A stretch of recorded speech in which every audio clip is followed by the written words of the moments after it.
안녕하세요. 제가 그 본문 한 장 대독하고 시작하겠습니다. 마가복음 9장 17절에서 29절 말씀입니다. 무리 중에 하나가 대답하되 선생님, 말 못하게 귀신 들린 내 아들을 선생님께 데려왔나이다. 귀신이 어디서든지 그를 잡으면 거꾸러져 거품을 흘리며 이를 갈며 그리고 파리해지는지라. 내가 선생님의 제자들에게 내쫓아 달라 하였으나 그들이 능히 하지 못하더이다. 대답하여 이르시되 믿음이 없는 세대여, 내가 얼마나 너희와 함께 있으며 얼마나 너희에게 참으리요. 그를 내게 데려오라 하시매 이에 데리고 오니 귀신이 예수를 보고 그 아이로 심히 경련을 일으키게 하는지라. 그가 땅에 엎드려져 구르며 거품을 흘리더라. 예수께서 그 아버지에게 물으시되 언제부터 이렇게 되었느냐 하시니 이르시되 어릴 때부터니이다. 귀신이 그를 죽이려고 불과 물에 자주 던졌나이다. 그러나 무엇을 하실 수 있거든 우리를 불쌍히 여기사 도와주옵소서. 예수께서 이르시되 할 수 있거든이 무슨 말이냐. 믿는 자에게는 능히 하지 못할 일이 없느니라 하시니 곧 그 아이의 아버지가 소리를 질러 이르되 내가 믿나이다. 나의 믿음 없는 것을 도와주소서 하더라. 예수께서 무리가 달려와 모이는 것을 보시고 그 더러운 귀신을 꾸짖어 이르시되 말 못하고 못 듣는 귀신아, 내가 내게 명하노니 그 아이에게서 나오고 다시 들어가지 말라 하시매 귀신이 소리 지르며 아이로 심히 경련을 일으키게 하고 나가니 그 아이가 죽은 것 같이 되어 많은 사람이 말하기를 죽었다 하나 예수께서 그 손을 잡아 일으키시니 이에 일어서니라. 집에 들어가심에 제자들이 조용히 묻자오되 우리는 어찌하여 능히 그 귀신을 쫓아내지 못하였나이까. 이르시되 기도 외에는 다른 것으로는 이런 종류가 나갈 수 없느니라 하시니라. 아멘. 안녕하세요. 오늘 간증을 하게 된 목사입니다. 오늘 목사님께서 간증을 하라고 하실 때 아직도 믿음이 연약한 저에게 이렇게 간증을 해도 되나 하는 고민이 들었습니다. 예전에는 간증이란 게 뭔가 난 이제 완벽해, 난 이제 넘어지지 않아 라고 생각될 때 하는 것으로 여겨졌습니다. 하지만 그렇게 생각하면 제가 간증을 천국 가서 해야 되겠더라고요. 그래서 제 이야기가 혹시 누군가에게 도움이 된다면 그분께 희망을 드리고자 앞에 서게 되었습니다. 또한 제가 사실 목사님께는 안 한다 했지만 제가 이번에 간증을 해야 된다는 것을 알았습니다. 왜냐하면 제가 여기서 처음 이것 때문에 기도할 때 하나님께 하나님, 제가 간증의 주인공이 되게 해주세요라고 기도했기 때문입니다. 그 말은 뒤집어 보면 그만큼 절망적이고 간절한 상황이었다는 말이 되겠지요. 저는 어느 날 발에 마비가 와서 고통을 받다가 하나님의 은혜로 치유되었는데 그 치유의 과정을 함께 나누고자 합니다. 마비가 오기 전의 증상은 처음에는 발 뒤꿈치가 좀 아프다 싶더니 어느 날 말할 수 없을 정도로 종아리에 통증이 오기 시작했습니다. 그전에도 몇 번 허리 통증이 있긴 했지만 그때마다 기도를 받으면 곧바로 통증이 사라지곤 했었습니다. 그런데 이번에는 통증 부위부터가 달랐습니다. 종아리 통증은 지금까지와는 다른 통증이었습니다. 누워있을 수도 앉아있을 수도 잘 수도 없는 고통이어서 척추 전문 병원에 가서 MRI를 찍게 되었는데 1번, 5번 디스크 문제로 신경성형 시술을 권유받게 되었습니다. 아는 지인분의 소개로 간 병원이었기에 그분이 시술 정도라면 저에게는 주사만 맞도록 처리를 해주었습니다. 그 주사를 맞고 나니 금방 괜찮아지는 것 같았습니다. 그래서 평소처럼 행동하고 물놀이도 가고 했습니다. 하지만 저는 2번의 물놀이를 통해 처음보다 더 극심한 지금까지 겪어보지 못한 통증에 시달렸습니다. 그럼에도 절대 수술할 필요가 없다는 통증의학과 의사 선생님의 말만 믿고 강력한 진통제와 스테로이드 주사로 버텼습니다. 나중에 알게 된 사실은 그 정도 통증이면 보통 다 구급차를 불러서 응급실을 가는데 저는 그 의사 선생님 말만 믿고 있었습니다. 스테로이드 주사를 맞았음에도 점점 더 심해지는 통증에 의사 선생님은 이건 운동을 통해 근육을 키워야 된다며 억지로 운동을 시켰습니다. 그것도 이유에 안 사실이지만 그렇게 아플 때는 쉬어야 되는데 전 의사 선생님 말대로 계속 걷고 떠걸었습니다. 그런데 신기하게 통증이 점점 사라지고 낫는 것 같았습니다. 사실은 통증이 사라진 게 아니라 마비가 되고 있었습니다. 한 2주일이 지났는데 일상생활이 가능해졌습니다. 근데 걸을 때마다 다리가 쩔뚝쩔뚝 거리는 것이었습니다. 그리고 새끼 발가락부터 뒤꿈치까지 피부가 마취 주사 맞은 것처럼 이상했습니다. 감각 이상을 얘기하는 저에게 의사 선생님은 조금 있으면 괜찮아진다며 운동하면 낫는다고 말씀하시고 평소대로 치료를 했습니다. 그리고 또 일주일이 흘렀고 저는 집안 높은 곳에 있는 물건을 내리기 위해 까치발 서기를 하는데 오른쪽 발이 까치발 서기가 되질 않았습니다. 그리고 계단을 내려가는데 발에 힘이 안 들어가서 디딜 수가 없었습니다. 처음엔 이게 왜 안 되지? 라고만 생각하고 의아해만 했습니다. 통증은 없었기에 처음 겪는 일이 당황스럽지만 대수롭지 않게 생각했었습니다. 그렇게 시간이 흘렀고 까치발로 설 수도 없고 쩔뚝거림이 점점 커지게 되어 통증의학과 선생님께 말씀드렸더니 신경이 문제인지 알려면 신경과를 가보라고 했습니다. 그래서 추천해 준 곳에 가서 신경검사를 했고 그 신경외과 선생님은 지금 신경을 느끼지 못하는 것이 맞다며 이럴 경우 응급수술을 해야 한다고 원래 MRI 찍은 곳에 빨리 가보라는 것이었습니다. 갑자기 수술 얘기에 어안이 벙벙해서 처음에는 MRI 사진 찍는 곳에 가서 다시 CT를 찍었습니다. 그랬더니 그 사이에 물놀이 때문이었는지 디스크가 파열이 되었고 다리가 힘이 안 들어가니 내일 당장 수술하자고 해서 그날 바로 병실에 입원하게 되었습니다. 신경검사와 입원까지 하루 만에 너무 급하게 벌어진 일이어서 저는 밤을 꼬박 새워서 고민하다가 다른 병원에 가서 얘기를 더 들어보려고 퇴원을 했습니다. 퇴원한 그날 대구에서는 제일 유명하다는 신경외과 선생님을 찾아갔습니다. 가는 동안 내내 기도했습니다. 하나님, 그 선생님 입술로 하나님의 말씀을 대언해 주세요. 수술할 필요가 있는지 없는지, 마비가 나아질 수 있는지 알게 해주세요. 간신히 찾아간 곳에서 선생님은 저를 보고 사진을 보시더니 자기라면 수술을 했다가 괜히 주변 신경까지 건드릴 수 있으니 수술 권유는 하지 않는다라고 했습니다. 저는 그 선생님께 단 1%라도 좋으니 희망의 말을 더 기대했습니다.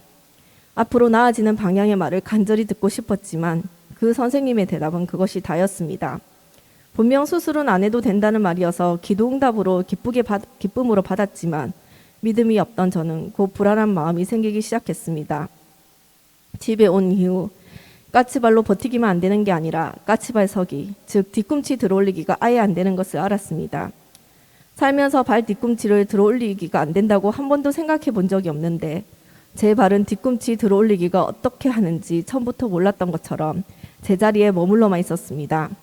엉덩이부터 발가락까지 피부 감각은 마취 주사 맞은 것처럼 느껴지는 상태가 계속되었습니다. 벌레가 기어다니는 듯 피부가 이상하게 느껴지기도 하고 마비가 있는 쪽 발 일부분이 너무 시려웠습니다. 처음엔 감각 마비였고 그것이 심해져서 운동 마비까지 온 상태였습니다.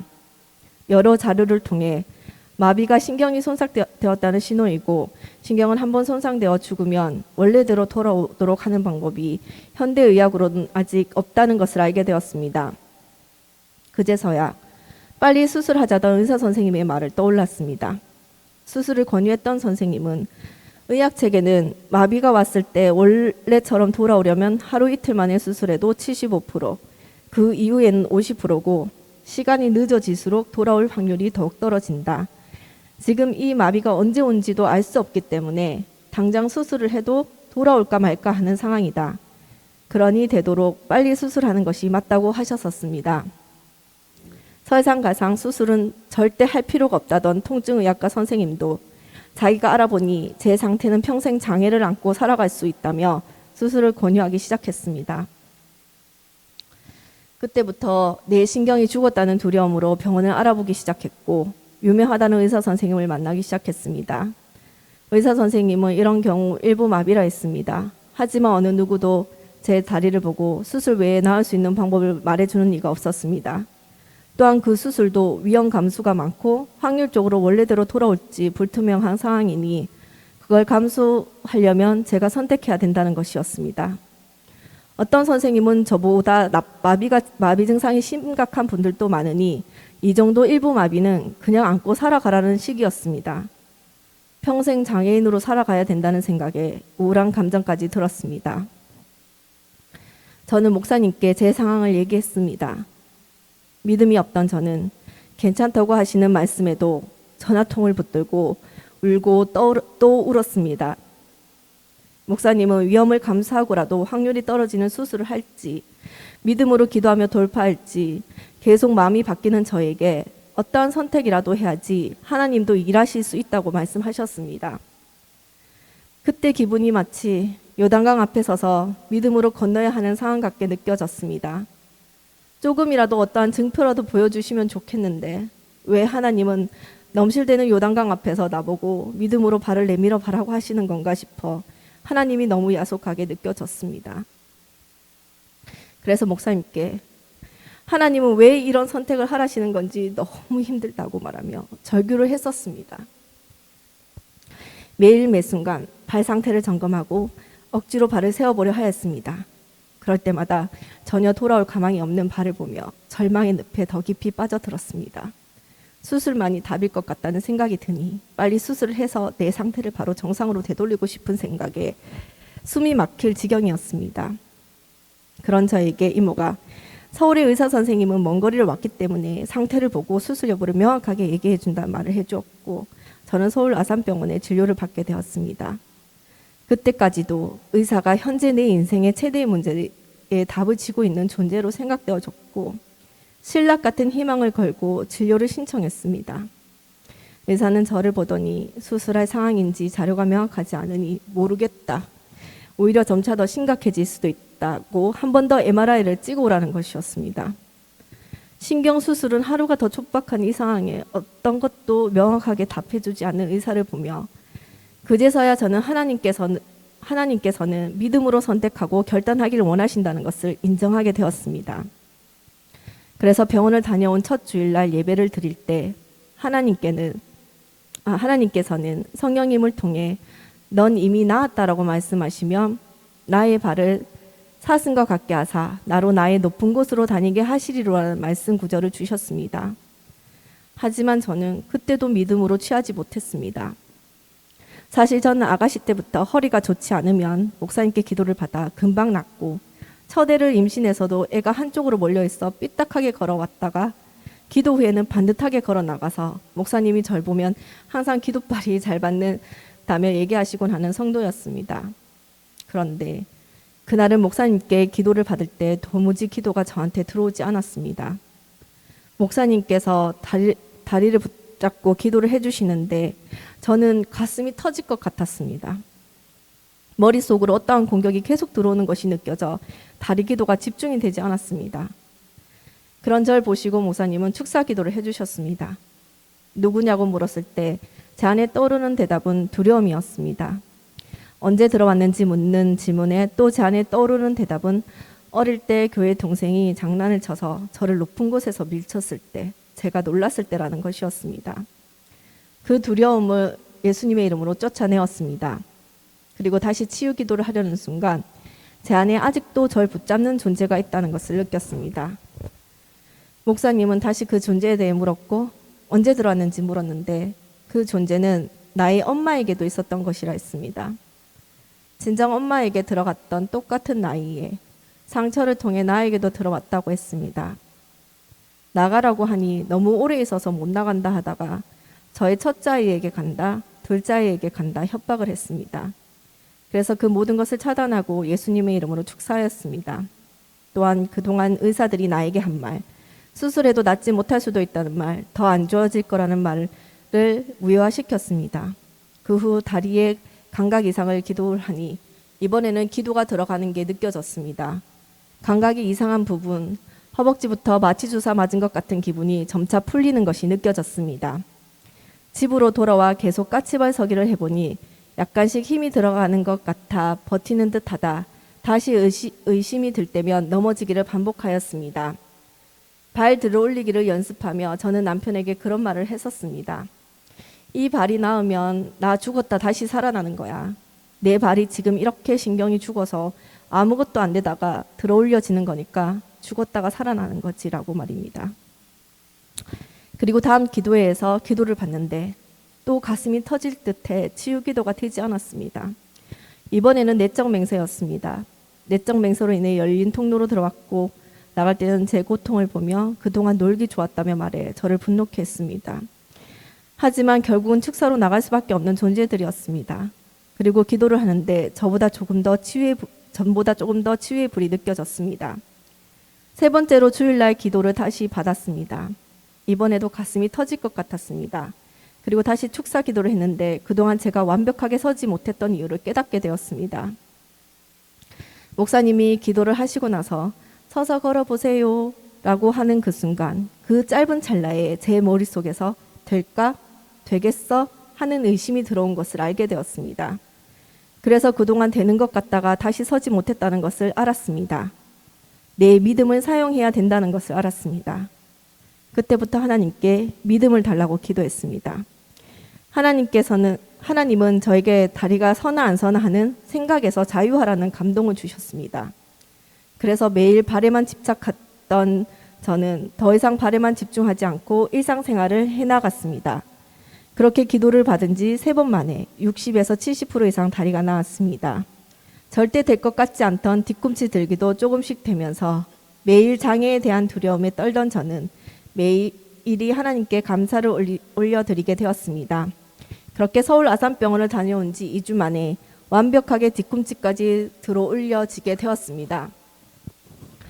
저는 이번 간증을 준비하면서 마가복음 9장이 저의 이야기 같다는 생각이 들었습니다. 벙어리 되고 기먹은 귀신으로 인해 아이는 듣지도 말하지도 못하는 신체적인 장애에 시달리고 있었고, 아이를 계속 죽이려고 시도하는 귀신을 보면서 아버지는 계속되는 절망으로 믿음이 바닥난 상태였습니다. 예수님은 아이에게 에바다야라고 하시는 것이 아니라 벙어리 되고 기먹은 귀신에게 명하십니다. 그리고 믿지 못하는 아버지에게 예수님은 믿는 자에게는 능치 못할 일이 없다고 하십니다. 그러자 그 아버지는 나의 믿음 없는 것을 도와달라고 구합니다. 그 믿음을 구할 때야 치유가 일어나는 것을 봅니다. 어떤 질병은 기도 한 번으로 치유받기도 하지만 때로는 가게에서 내려오는 악한 영, 내적인 상처를 통해 들어온 악한 영들은 결박하고 나서야 질병이 치유되는 수 있다는 것을 알게 되었습니다. 혹시나 저와 비슷한 어려움이 계신 분이 있으시다면 믿음을 사용해서 그 절망의 성에서 빠져나오시기를, 그리고 끝까지 기도하며 승리하시기를 응원합니다. 치유를 통해 간증의 주인공이 되게 해달라는 기도응답을 이루신 하나님께 다시 한번 감사드리며 간증을 마칩니다. 할 수 있거든이 무슨 말이냐? 믿는 자에게는 능치 못할 일이 없느니라. 아멘. 감사합니다.